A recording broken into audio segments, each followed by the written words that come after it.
Good. Okay, welcome everybody. So, for those of you who are watching on recording or those of you who are live with us, thank you for joining us. I always say that it's, the people who spend their time, invest their time to learn are in the top 2% really of business people because most don't. So, fair play to you for joining us. And I'm going to reward you with just 20 minutes of pure strategies. The idea is around sales and growth. Now, when people come to me, clients, business owners come to me, they are often looking for, if they want to improve the monetary side of the business, it'll be customers, sales, and profit, right? But those three things you can't actually go and get. I mean, customers, you can't go and get customers. You have to get leads and then convert those into customers. You can't get sales. You have to get the customers and you have to get them buying back more often and increasing the average sale. That's where your sales come from. And profits come from working on the profit margins.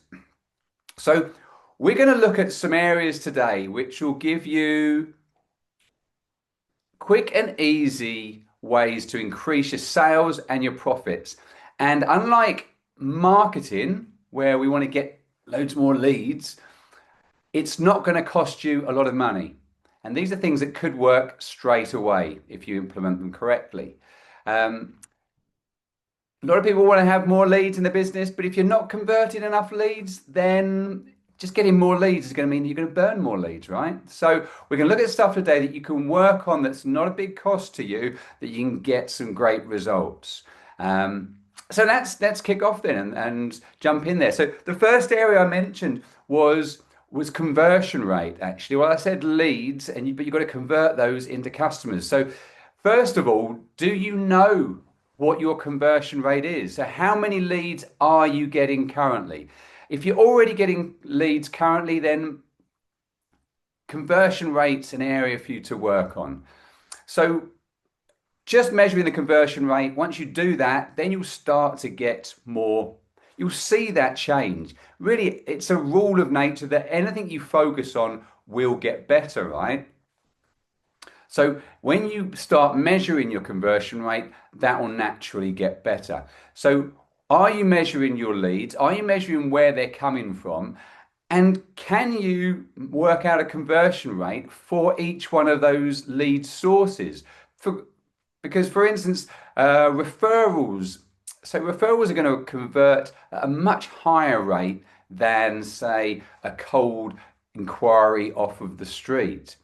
So can you measure each lead source and work out what the conversion rate is for each of those lead sources? So that's the first strategy we're talking about here, is measure your conversion rate.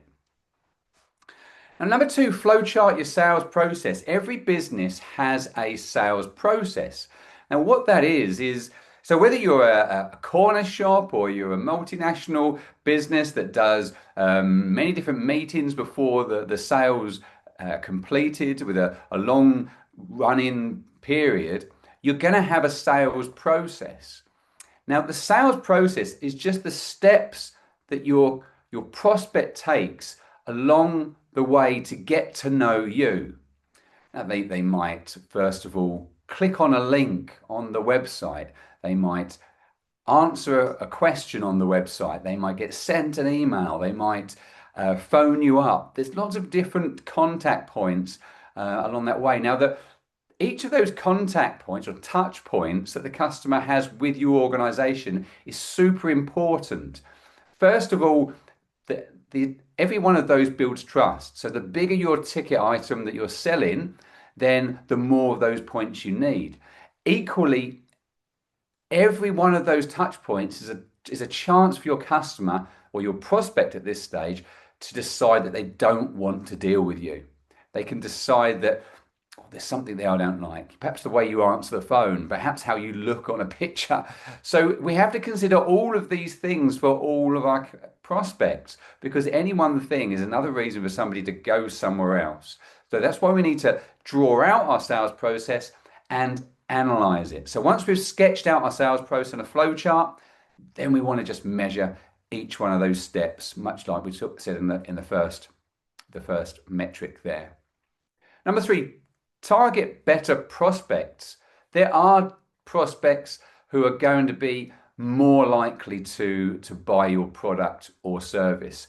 Do you know what those people are? Do you know what that target market is? One way of doing it is perhaps once you know your conversion rate is analyze the types of people who have converted better. Look at those and see if there's any trends that you can see in that. Are they from a certain geographical location, a certain demographic, look, a demographic type of person? Easy for me to say, you might say. So look at the different, who's converting better and where can we find that person? How can we market to them and so they get better chance of improving our conversion rate? Sales targets, right? So who's the salespeople in your business? Really, anybody who has got contact with potential customers or customers is a salesperson in your business. So, have we got sales targets for everybody in the business? Have we got sales targets for the business just to start with? The funny thing about having a target is, as human beings, we tend to want to achieve that target. As long as it's not too outrageous, if there's a target there, we'll do our best to achieve that. So first of all, give your team a target to aim for. And then look at different people in the business and what different people, how different people can impact them. You know, could you set sales targets for different areas of the business? If you've got a sales team, pretty straightforward. What's their sales target? But equally, it's not just sales targets with a sales team. What activity should they be doing to achieve those targets as well? I'd start off with a sales team. I'd start off with activity, with quantity, and then you can look at quality to start to improve to get towards their targets. And sales scripts. If you've got people having conversations with people, why would you have sales scripts? When I ask people about sales scripts, what first comes to mind is whenever I speak to business owners or anybody really, and I'm talking about sales scripts, it's one of those areas where people have a strong opinion about it. I don't want to sound salesy. I don't want to sound robotic. Sales scripts are there for consistency. Any system or process is there for consistency. We need to know what works. And then once it works, we want it consistently done the same. So when we're trialing something, we need people to be doing something the same to see what works. So if we have a sales script and it's not working, we'll tweak it slightly to see if that changes it. And when we get a script that's been tweaked a few times and we found the optimum script, we'll continue to use that. So it's there for consistency, to make sure that the customers get a consistent approach every time, but also for us to understand what does work. And then when it does work, make sure we carry on using that so we maximize our sales and our ability to get sales out of that. The other thing is with scripts and checklists can help salespeople to uncover needs, things that they may not have done ordinarily. And that's how we become really great salespeople, by uncovering needs, right? The other thing we do which is linked to that, uncovering needs, is asking great questions. Now, when you're asked a question about what do you think of sales, most people come up with something negative, something like they're pushy, they're all after their own sales targets, they're obnoxious. Most people have something negative to say about salespeople. But what I want you to think about with sales is salespeople are professionally helping people to buy. Now, to professionally help people to buy, we've got to ask questions. If you're telling, then you're a pusher, if you like, or somebody who's just trying to tell people what to do, or just pushing the product, if you like. To be a real successful salesperson, you've got to utilize questions. You've got to uncover needs. So we start large, we start open, really open. Something like, how's life? How's business? What are your plans for the future? And get people talking. And then we focus in on one of those key areas that they mentioned. A moment ago, you mentioned that you're looking for to get away this summer. Where exactly? Yeah, tell me more about that. Where are you planning on going? See how then we then filter that down to get more and more detailed so we can uncover some needs about what they want. And finally, here we train your whole team. Constantly, with any area of the business, we need to be continually training, never more so than in sales. Uh, Salespeople are rarely trained as much as they should be. Should be regularly trained every week or maybe even every day in your sales meeting, your morning sales meeting or your afternoon sales meeting. Have a review of what the objections were that you had that you're seeing. What objections did we see yesterday? I got this. What's your ideas for overcoming that? Let's role play it. Have a role play every week. Regular training with your sales team. And practice, practice, practice. These scripts that we mentioned. Practice, practice, practice. When you practice them, then your brain gets used to them and it becomes the norm. If you're unpracticed, then your brain will be hesitant and you'll come across unconfident, and that's when you sow a seed of doubt into your customer. So that's really 7 simple ways for conversion rate.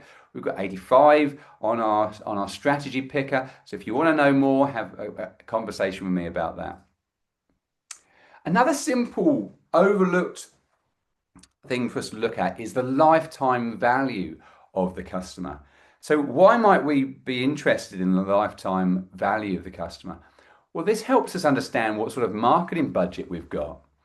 If we looked at all of the sales we've ever sold and all of the customers we ever had, divide the customers into our sales, that'll give us the lifetime value of a client. Now, some people bought once and never came back. Some people bought for years and but it's the average that we want. So when we know the average, then we know how much a new customer is worth. Imagine knowing that a new customer is worth £35,000 to us as a lifetime value. Might that be worth us investing a few £1,000s to get one of those customers? For sure, definitely it would. So let's look at some ideas we've got to increase the average value for your existing customers. So profit comes from repeat business, right? If we're just got a business that keeps having to get new business every week, every month, that's painful. But it's a lot of work as well. If we can get those people returning to us, even if it's a maintenance service or whatever it is, something to get them coming back, that's a consistent revenue. And then what does that mean to the value of your business if you've got that consistent revenue coming through? So we're going to talk about increased prices and stopping discounting, and I'll show you a bit more about that in a minute. Increasing prices, every business owner dislikes that, the thought of potentially losing customers, but I'm going to tell you a bit more about that in a moment. Discounting is the fastest way to kill your business. If you're consistently discounting, I'll show you the impact that that's going to have. And that is a real negative impact on your bottom line and could kill a lot of businesses. Sack C and D grade customers. So a real great exercise and a simple one for you to do is to grade all your customers. A client yesterday was saying, well, how do I grade them? And I asked him, well, what do you think? And he said, well, I'd probably say the people that pay me on time, the people that pay me the most, the people who take the least amount of time for us to work with, the people that are the best to work with, the people my team enjoy the most. And so within like a couple of minutes, he'd come up with a list of 4 or 5 things of how to grade his customers. So he's going through his list of customers and grading them. A grade will be pay on time. Like I said, pay on time, pay us a good, what we're worth. They don't complain about the pricing, etc., etc. B grade customers are perhaps not quite there, but with the right communication, they could go up to being A grade customers.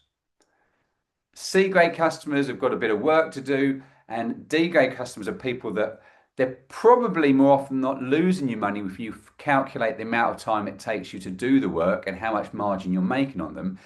So D stands for dead, really. And if you can get rid of those and perhaps point them in the direction of your competitor, let them take the hit on their margin, and then it frees up more time for you to get more of the A grade customers. So get rid of the C and D grade customers. Some Cs might be able to promote up to B grade customers, and some you just want to get rid of to D grade customers. We spoke about setting sales targets. Selling on higher margin, do you know exactly what products and services make the biggest margin? Do your team know what products and services make the biggest margin? For instance, I've got a client who's got a couple of really successful restaurants, and if you look at the menu, design the menu around the highest margin items. So the best looking pictures will be the highest margin items.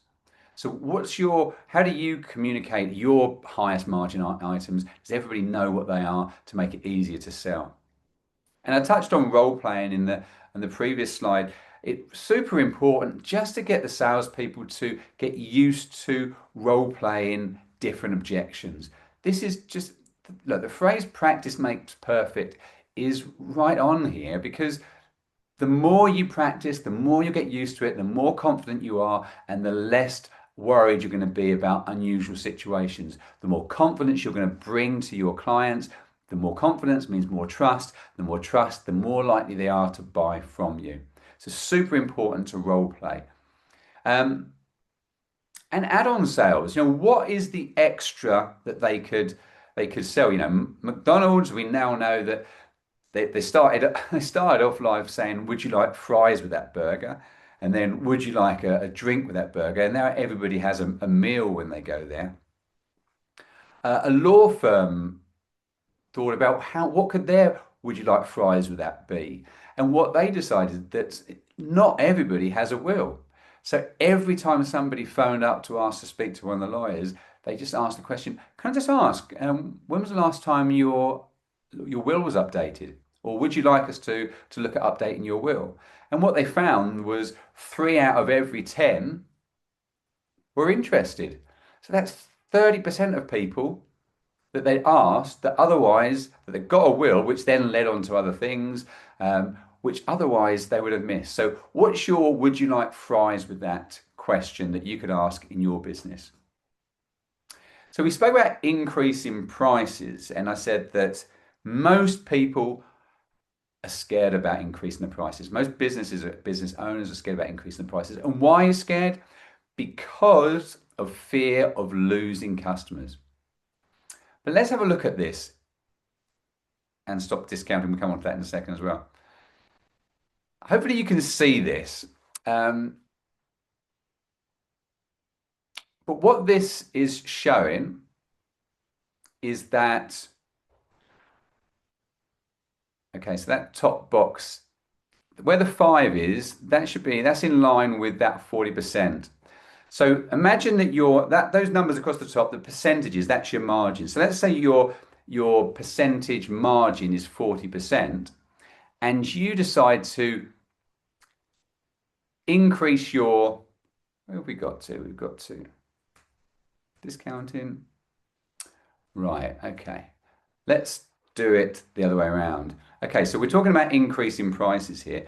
Let's say your margin is 40% and you're increasing your prices by 10%. You'd need to lose 20% of your customers to have an impact on the profit that you make. So just to repeat that, just on a margin of 40%, if you increase your prices by 10%, you'd have to lose 20% of your customers to make a difference. So you could lose 20% of your customers and you'd still be earning the same amount of profit. Now, who are the most likely to leave, if anybody does leave? Probably the D grade customers, the people that you don't want to be working with anyway, the people that cost you the most amount of margin anyway. So the reality is most people aren't worried. Most people are used to prices going up, but the people you do lose, if you do lose anybody, probably the people that you're not worried about losing anyway. So test it. Test it with 5%. Then put up a bit more and a bit more to see what you can do. And with this, there might be some items that you don't put up. Lost leaders that get people in. Those ones, maybe you don't put those up so much. And then maybe you put some other items up even more. But have a go with that and you'll be surprised just how much of a benefit it is. Now, going back to the discounting, again with a 40% margin, discount, if you're consistently discounting at 10%. Now, why do we discount? Because we think we're getting more sales, right? But with this example, if we're consistently discounting at 10% on a margin of 40, it means we need to sell 33% more sales just to break even. So who's the people that do discount? It's probably not you as the business owner. It's probably the salesperson. And if salesperson's discounting, then they probably need a bit more training. Maybe they're not quite so good at their job as they thought they were if they're relying on discounts. And maybe they're not incentivized on margin. They're incentivized on the wrong thing, which might be sales. So really important. Have a look at that. Who is doing the discounting if they're discounting? First of all, stop it. Second of all, what could you put in its place? If you really do need to add something, then what could you put in its place? Instead of taking discount off, which hits you right on your margin, could you offer them something of perceived value? So let's say a clothes shop, a men's tailors who's selling suits might give away a tie or a pocket handkerchief or something that has got perceived value but actually costs you very little to buy. So that might be another option out there. And then look at who's given the discount and what you need to do to incentivize them the right way. Make sense? Good. So the secret of sustaining business success lies in strong relationship with the customers and turning them into loyal advocates or raving fans. So what do we need to do to foster repeat business? First of all, target likely repeaters. So who are the looking at your existing customer base, who are the ones likely to be coming back? Keep the data fresh on your existing customers. Have you got a CRM that focuses on your clients? What messages are you sending out to them? How regularly are you keeping in touch with them? Create a wow atmosphere. So there's a great book by a guy called Michael Heppel called Five-Star Service. And in that, he talks about we wows, things that aren't essential to run the business, but they're critical if you want to get more and grow bigger. So what are the wows that you could create along the way? The little things that, for instance, remembering somebody's date of birth so that when they get when it comes around again, you can send them a card. Consistency and reliability. So if you if you're going to focus on customer service and getting more customers, you really need that consistency. And that's where systems come in, processes come in, so that people are doing things. Earlier on, we talked about a sales processes throughout the experience of the customer. Sketch out the customer journey from when we win the business to fulfilling the order to then when we collecting the money. Make sure that's consistent. Have a system in place to make that consistent. Understand loyalty motivations. What is it that gets people coming back? Being a member, being part of something is a key factor in loyalty. So if we take a step back, and I won't go into the ladder of loyalty. If you want to know more about that, the 7 steps on the ladder of loyalty, message me and I can tell you some more about that. But when we first get somebody from a prospect up to a shopper, that's when somebody's bought once. Now, there's no loyalty there when they've bought from us once. But once they've bought twice, they're 9 times more likely to come back again and again and again. So once somebody's bought once, it's really important that we message them, speak to them, do something to get them coming back a second time. Whether we send them a handwritten card thanking them for the business and telling them what other products or services we've got, or think about that. How can you get them coming back a second time? Because that really that's probably the biggest part of building the loyalty. A rolling timeline of communications. I think we touched on that earlier on with your database of your customers. How frequently you get in touch with them? At least every 90 days, it needs to be a minimum of that much. Probably more so now with modern technology. And diary out those those levels of communication. And then finally, let's just have a look at how to grow your margins. Again, look, we're just picking a few strategies for each of these. We've got something like 400 different strategies for these areas. So if you want to know more, let me know. But ideas to grow your margins. So who is your most profitable customer segment? We talked earlier about grading your customers. Who are the A grade customers? When you know those A grade customers, then you can go and find more of those. What are your actual costs? Do you set a budget for your annual costs and your expenditure? And do you aim for that target and keep it within that target? Um, what about scaling your prices against your costs? How do you evaluate your prices with your costs? Have you got a break-even metric that you know how to understand?